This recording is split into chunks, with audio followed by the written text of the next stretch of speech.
to it, WIL, 13 minutes before 10 o'clock, and on our telephone to the stars right now, Hank Williams, Jr. Hi, Hank. Hello there, Walter. Hey, listen, it's good to talk to you. There you were out in the country today having all that good time, and somebody gets hold of you and says, Walter Vaughn looking for you on the radio at WIL. What were you doing today? Oh, we're going to have our dove season opening down here in Tennessee 1st of September, so it's kind of a big thing with me and the band. Most of the guys in my band do a lot of shooting and hunting like I do, and we went out and busted a few caps, shot a few clay birds this afternoon, and got some homegrown tomatoes and okras and stuff like that from down there in the country, and everybody split them up and took them home and just finished eating a lot of them. Is that anything like shooting elephants in Africa? I understand you? No, it's a little bit different, Walter. You got you a big one when you were over there, didn't you? Yeah, right before he got me, too. I had a good time over there, but the elephants and some more of them animals over there can be a little bit exciting because sometimes you think you're hunting them and it turns around they're hunting you. Yeah, uh-huh.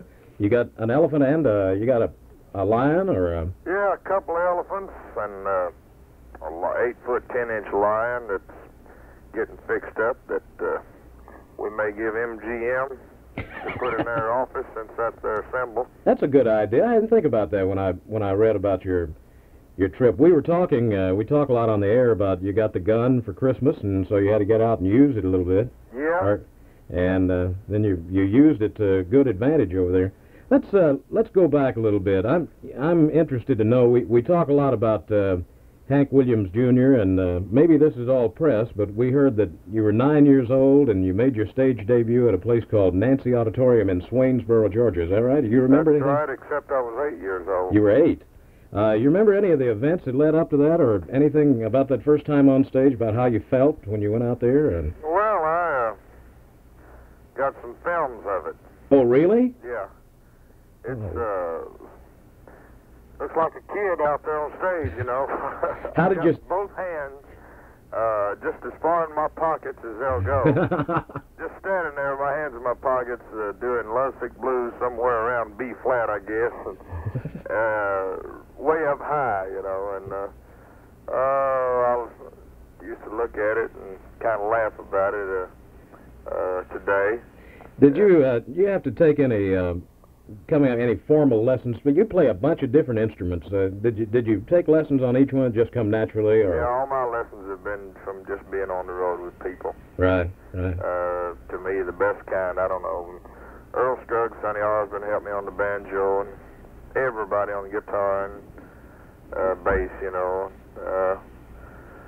As far as the harmonica and the piano, I just kind of picked them up a little bit.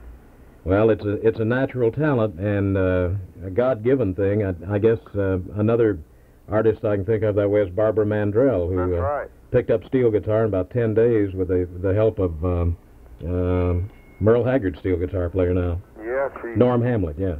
I've seen her shows, and I guess she's the most versatile female artist that I know in country music. Hank Williams Jr. is on with us at WIL Radio, everybody. Was it I want to move to a stage show one night. I think it was right after you got that car for your birthday, and you went to a stage show somewhere, and Linda Bird Johnson came backstage. Was that a surprise to you to find out she was a fan of yours? Yeah, it was. What did she say to you? Oh, I guess I was 18 or 19. I was 4 or 5 years ago, or 6 years ago. She came back and she said, Daddy wanted to come over, but he was busy. And I said, you tell him that I wish he had, and I'm glad that you did. And she told me she saw the movie of your cheating heart, and she cried in it. And she was a real country music fan. Of course, there was at least 5 or 6 Secret Service men around there while she was talking to me there backstage before the show, but that was quite a thrill. I want to play a song right now, and this is a song that we got a request to play today. It's unusual, but this particular song we've had probably more requests for than Not the latest single, but I think the single that came out at the same time. And it's a thing that you had in your 11 Roses album. Yeah. About Holiday Inns and hamburger steaks. And That's right. Did you like that one, or? Yeah, I wrote it by hand. You all by hand. Let's One listen of to my it. own, and it's all true. Hamburger steak, Holiday Inn. That's the kind of world that I love it. That's my life. There ain't nothing else in the world above it. I see people all along picking their guitars, singing their songs, but I tell them, forget it. 'Cause you can't make it. If you're gonna make it, you gotta live it. And I guess you do, don't you, Hank Williams Jr.? That's for sure, Walt. Hank Williams Jr., WIL. Hank, listen, you married a beautiful girl from Missouri. I sure did. Oh boy, how'd you meet her? Was she a fan of yours? Oh, I got a telephone call one night in Augusta, Georgia. When I was about, 16, maybe I was 17 years old then. And this girl called up out of the blue, said she had a bet with her mother she'd get me on the phone and that she liked my songs and hoped she could come and see me sometime. And it was about a year later that I played at Robertson Auditorium in Little Rock, Arkansas, and there she was. And there she was. And Yeah. And she come up to say something, and I said, "Just a minute, I'm tuning." Uh-oh. And I was tuning my guitar, and I didn't look up, and I looked up, and I put the guitar down. I would think so, because I've seen her picture. And we talked a while, and courted a while, and she went on to a couple of shows with me, and got engaged a little bit after that, and married April 7th, 1971. Everybody has been asking me, because we talked about when you were getting married, that she was from Jane, Missouri, and everybody's been asking me, where in the heck is Jane, Missouri? Well, I ain't going to tell them, because I don't want them down there bothering me. Yeah, we've been talking about, are you going to call those cows you're raising over there, you're going to raise Shangus, because they're crossed between a Black Angus and a chamois or something? No, it's not a chamois, Chief. They're Charolais. Charolais, yeah. Right now, you could raise a chamois and make some money, I believe, or anything else. I think you're in the. You got the right idea. David Houston was telling us the other night that he got him a bunch of cows. Well, her father has some there, and I tried to add a few more, and I did add a nice part of land down there that hasn't been messed with, and it's got a lot of deer and wild turkey and a lot of copperheads and stuff like that. And I go down there and do a lot of shooting and have a lot of fun down there. Just got a lot of springs on it. You can drink right out of the ground there. Did you ever hunt turkey? Oh yeah. That's good. Do you go through what kind of turkey call do you use? I use one that my grandfather made down in Troy, Alabama. Alabama's got a lot of them in big timber companies down there that has so much land. And that's where I got indoctrinated on my turkey hunting, was down there. And my grandfather's 74 and has one eye, and he's one of the only man, I guess, I had to take a father's place that I learned to hunt with. I've got a song on my new album called Grandpa Shepherd that tells about him. And I got one that he made, and then I got some by old Lynch from down in Mississippi. Hank, we're coming up to news right now, and on the other side of news, we're going to come out with your song from the legend of Hank Williams. Hank, stand by, and let's see what we can find together here in just a minute, okay? All right. WIL,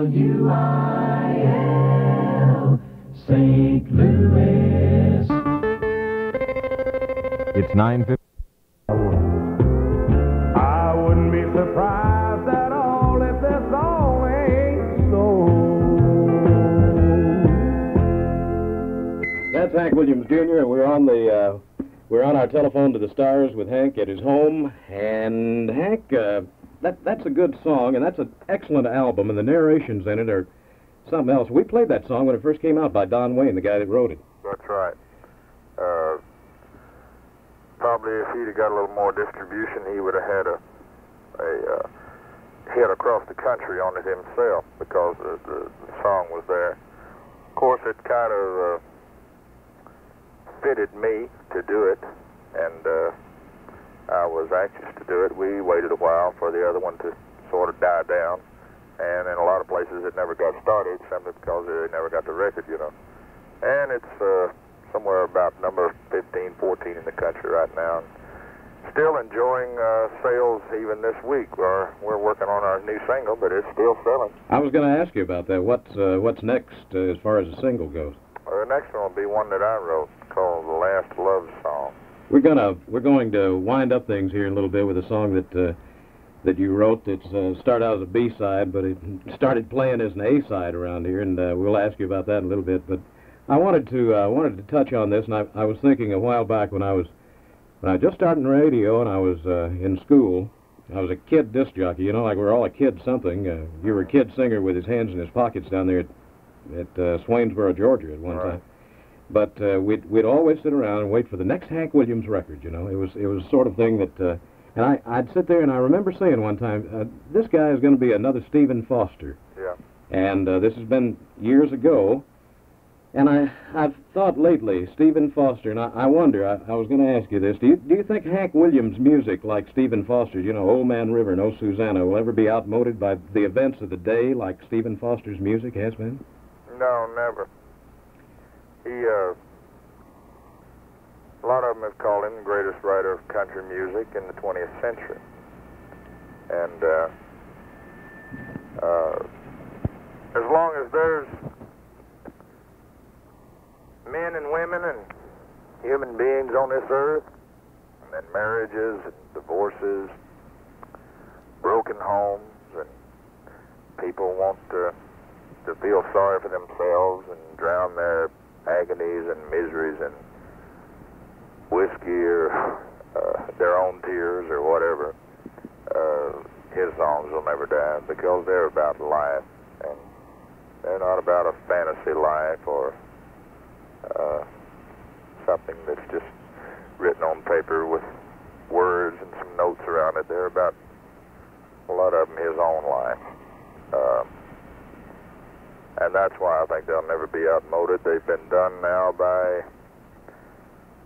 like the Boston Pops Orchestra, to Ray Charles, Peter, Paul and Mary, Fabian, and B.J. Thomas, and lately Charlie McCoy on some instrumentals. And it can be adapted to any style, it seems like. And then John Fogerty had a record out on jambalaya not long ago. They continue to live on and on. Well, yes, they do. And the president of MGM was talking to me on the phone about 5 months ago. They had a television campaign on Daddy that you might have seen. Get the so-and-so album by Hank Williams through this station, you know. Right. And they had it out going for 3 months, and the president of MGM said, I wanted to tell you so that you would know and be pleased. Guys around here. Hank Williams Jr. is on our telephone to the stars now. Hi, Hank. Hello, Walt. How you doing? All right. Do you like that song as much as I do? Yeah, I kind of go for that. I wrote it by hand myself. You just really did that, too, didn't you? Yeah, I don't know. I've ran into a few guys along life's road that were crying over things like that happen now and then. I thought, that's a pretty good idea. I think I'll just put it down. Hey. Well, now, let's see here. The disc jockey convention is all over in history again for another year. Yeah. What, did you participate in that, in the convention down there this year? No, I didn't. Were you, This is the first year that I haven't. MGM didn't have a show this year. Yeah. And I've done it every year, and I was going to Alaska to go hunting up there. And I canceled that. My grandfather down in Alabama had some heart trouble and pneumonia and everything else at the same time, and he's 73 years old, and you might have a record named Grandpa Shepherd then. Yeah, we do. And I went down there back and forth and checked on him, and he was looking pretty bad there for a while, but he went home over a week ago, and he's doing fine now. Well, we're all happy to hear that. We really are. As a matter of fact, you sound a lot better than some of the people I've been talking to that that were participating in the convention. Yeah, I've talked to some of them too. Little letdown. That thing goes on and it goes 90 miles an hour for a week, and then all of a sudden, bang, it's gone. Yeah, you kind of crash. And it's a crash. My little boy is about 10 months old now, a little more than 10 months. Is he talking yet? You know, he's supposed to say his first words on this show on the radio. Well, he'll say bye-bye and dada and mama now and then. All right. He was playing on a dobro here a while ago before he went to bed. I see. Did he? He likes to play on the piano a little bit. Uh-huh. Is the dobro still in tune? Not hardly. Yeah, he likes to walk on it or ride it more than play it and chew on it. But I just kind of took it easy for the last 2 weeks, and I'm glad I have. I feel great. You're a big outdoor type guy that does a lot of hunting and everything, and talking about going to Alaska. Are you going to Alaska to hunt, or? Well, I was set up to go before my grandfather had this problem, you know. What were you going to hunt up there? Moose?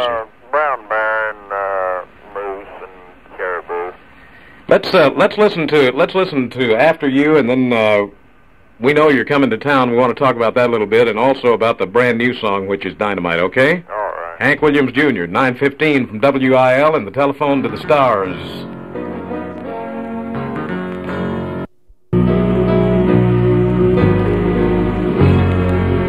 Hank Williams Jr., WIL, and the Walter Vaughn Show telephone to the stars. Jerry Chestnut song, right, Hank? That's right. Yeah, that's a good one, too. That guy writes some strong stuff, doesn't he? You ain't kidding.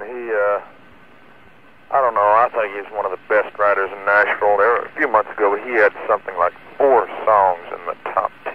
And I did 2 of his in a row, After You, and before that, Pride's Not Hard to Swallow. Yeah, Pride's Not Hard to Swallow, heavy song.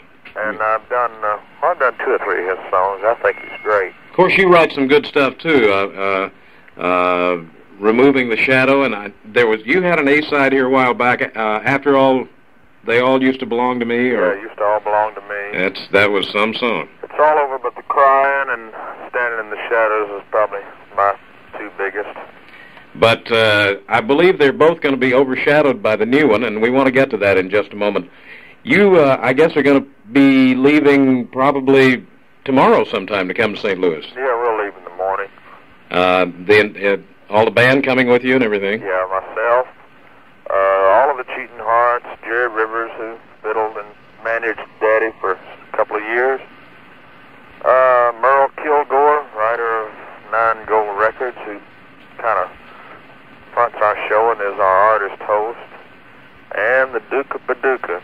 Oh, is he coming? That's right. He's been part of my show about 5 years. He's 72 years old, and we call him the Grand Master of Comedy on the Grand Ole Opry and also on the Hank Williams Jr. show. He certainly is. There's no question about it. It's going to be a fantastic show. It'll be out at the Ramada Inn at Fenton, Missouri, which is south, in the music room, and you're going to like this room. It's a big one, good acoustics, high stage, so that all the audience, no matter where they are, can, see the show and hear it.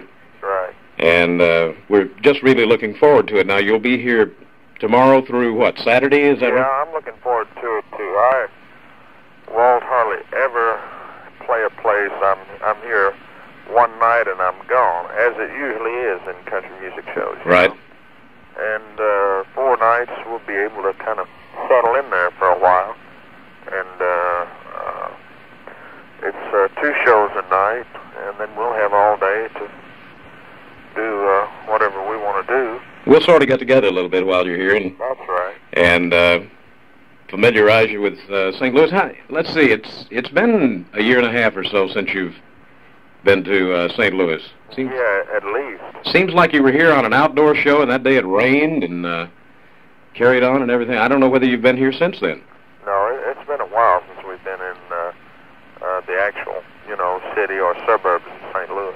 Well, therein lies another story, and everybody seems to come up with a joke or two about. Well, here I was looking at all my booking reports. My booking people have me booked into Madison Square Garden in New York, and I look at that, and I see Hollywood Bowl here, and I see this, and I get on there, and I see Fenton, Missouri. What happened to my career? But it's kind of a local joke that all the people talk about when they come in, and it's quite a place. So well, it's no joke to me. I know that's a great area for country music. I've played in and around St. Louis before, and I'm familiar with some of the people around there. And just like your show here, there's real country music fans in that area. Oh boy! And for these people to buy us, I guess you would say, for 4 nights there in one spot, there must be a good following, and there's been several country artists in this room before, along with a lot of pop acts that they use, and Roy Clark was glad to be there. Roy Clark was just in. Oh, I guess it hasn't been 2 months ago that he was here, and now he's Entertainer of the Year, and right. Of course he put on a great show, and I know you do too, with yourself and all the people that you'll have along with you. We'll certainly look forward to it, Hank Williams Jr. You know, the last time we were on the air, we did a lot of heavy talking, so I figured tonight we'd just stay kind of light, and one of these nights before long, we're going back and take that tape that we did, and we talked at length that time, and edit in some music and things, and we're going to repeat that, because there's some things on there you said that I think should be said again, if that's all right with you, okay? Well, sure. All right, and we'll more than likely get together and have a chat while you're here in town, beginning tomorrow through Saturday. I'm going to see you on Saturday night. Okay. For obvious reasons. How's the family, all right? Just fine. We had some friends over who brought over some fresh fish, and we fried it up with some good Alabama-style hush puppies. Oh, boy. Everybody's full up and feeling good. You were telling me about all that fish, and I was sitting here really getting hungry. Last night it was barbecue. Tom T. Hall was on our phone, and he got himself a Texas barrel, cut that thing in half, put a stack in it, and he had chickens on, Yes, sir. And so I just sit here and starve to death while you guys talk about all that good food. We like to eat, that's for sure. I'm with you. That's one of my favorite sports. Okay. But we like to pig and sing, too, and if the people come out there, I think they'll see something they like. We try to do a little of everything, and I didn't get Entertainer of the Year this year, but you play. I play a few instruments on a show, and I do a few things that folks might enjoy. I'm not a real big politicker. I don't go out and bang the drum very much, and I enjoy my audiences, and of course doing all of Daddy's all-time songs and some of ours, and the folks come out. I certainly try to give them a good show. I was just going to bring up that you play a bunch of instruments, and I was wondering if you do that on your show. How many different instruments do you play? I play 7 on every show. Wow. Well, we're going to check into that, and I'm sure a lot of the people will too. Now, as far as songs go, I just said, I touched on it a while ago, you've written some songs, but you've written one now that I feel like is going to be a number one, and I don't say this too often, but I think this is going to be a number one song. Well, I certainly hope so, Walt, and it has every indication of it. It's something like number 54 in the country now or something, and it has sold 100,000 records also, and that gives you sort of an indication. And Jim Beano at MGM Records told me that all the girls up and down Music Row, the secretaries, were coming over and wanting to get copies of this record. It's sort of a song that I don't know, women kind of go for and understand, and certainly I know a man can understand it. Absolutely. Never been through this kind of thing, but people have told me that it was a good song, and I tell them it's a song about life, and that's the kind that always hit us, all of Daddy's were. Hank Williams Jr., thanks for being with us on Telephone to the Stars. I know All right. it's over.